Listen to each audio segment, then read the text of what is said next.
Hi అండి, welcome to our channel. ఈరోజు మన వీడియోలో ఎండతో పని లేకుండా చాలా సులభంగా తయారు చేసుకుని టమాటా ఊరగాయని ఏ విధంగా ప్రిపేర్ చేసుకోవాలో చూద్దాము.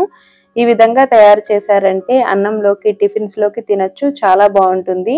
ముందుగా టమాటాలని శుభ్రంగా కడిగి ఎటువంటి తడి లేకుండా తుడిచి ఆరబెట్టుకోవాలి. తడి అనేది అసలు ఉండకూడదండి. ఇప్పుడు ఈ టమాటాలని 8 ముక్కలుగా కట్ చేసుకోవాలి. టమాటాలని మిక్సీ చేయక్కర్లేదండి. ఈ విధంగా పెద్ద సైజు ముక్కలుగా కట్ చేసుకుని స్టవ్ ఆన్ చేసుకుని ఒక అరకప్పు వేరుశనగ నూనెని వేసుకోవాలి. వేరుశనగ నూనె అయితే పచ్చడి రుచి చాలా బాగుంటుంది. నూనె వేడైన తర్వాత కట్ చేసి పెట్టుకున్న టమాటా ముక్కలని కొలిచి తీసుకోవాలి.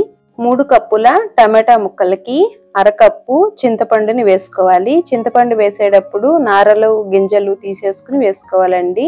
ఒక అరకప్పు కళ్ళుప్పుని వేసుకుని ఒక అర స్పూను పసుపుని వేసుకుని టమాటాలు చాలా సాఫ్ట్గా అయ్యే విధంగా మూత పెట్టుకుని మధ్య మధ్యలో కలుపుతూ మగ్గించుకోవాలి.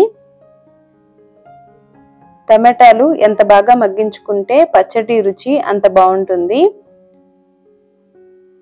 ఇలా సాఫ్ట్గా అయ్యే విధంగా టమాటాలని మగ్గించుకోవాలండి. కొద్దిగా జారుగా ఉండగానే స్టవ్ ఆఫ్ చేసుకోవాలి. చల్లారిన తర్వాత మరింత గట్టి పడుతుంది. చూస్తున్నారు కదా, ఇలా సాఫ్ట్గా అయ్యే విధంగా మగ్గించుకోవాలి. ఇప్పుడు ఈ మిశ్రమాన్ని పచ్చడి కలుపుకోవడానికి వీలుగా ఒక బౌల్లోకి తీసుకోవాలి. ఇలా జారుగా ఉండాలండి. బాగా చల్లారబెట్టుకోవాలి. స్టవ్ మీద ప్యాన్ పెట్టుకుని ప్యాన్ వేడైన తర్వాత 1 స్పూను మెంతులు, 2 స్పూన్ల ఆవాలను వేసుకుని ఇవి చిటపటం అనే వరకు దోరగా ఫ్రై చేసుకోవాలి.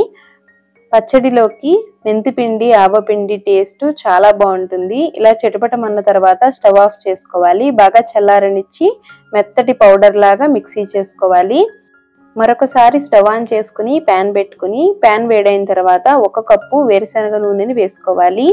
నూనె వేడైన తర్వాత కచ్చా పచ్చాగా దంచిన వెల్లుల్లి రేఖలని వేసుకోవాలి. 2 స్పూన్ల శనగపప్పు, 2 స్పూన్ల మినపప్పు,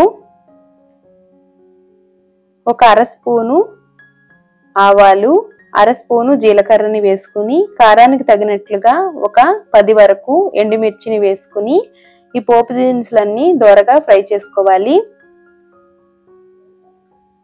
ఇలా పోపు అంతా బాగా వేగాలండి. పచ్చడిలో కలుపుకుంటాం కదా, ఈ పోపు ఎంత బాగా వేగితే పచ్చడి రుచి అంత బాగుంటుంది. ఇప్పుడు ఇందులోకి తడి లేకుండా ఆరబెట్టుకున్నటువంటి 4 రెమ్మల కరివేపాకుని వేసుకుని ఒక పావు స్పూను ఇంగువ పొడిని వేసుకుని స్టవ్ ఆఫ్ చేసుకోవాలి. ఈ పోపు అంతా బాగా చల్లారాలండి. చల్లారిన తర్వాత మాత్రమే మనం పచ్చడిలో కలుపుకోవాలి.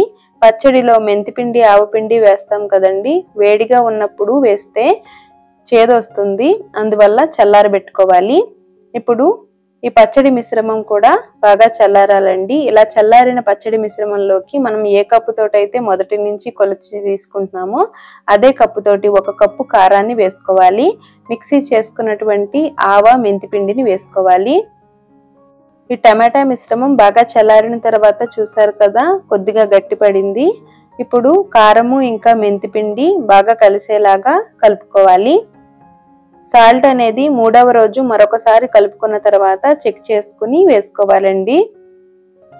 ఇలా కలుపుకున్న పచ్చడి మిశ్రమంలోకి బాగా చల్లారిన పోపు దినుసుల్ని వేసుకోవాలి.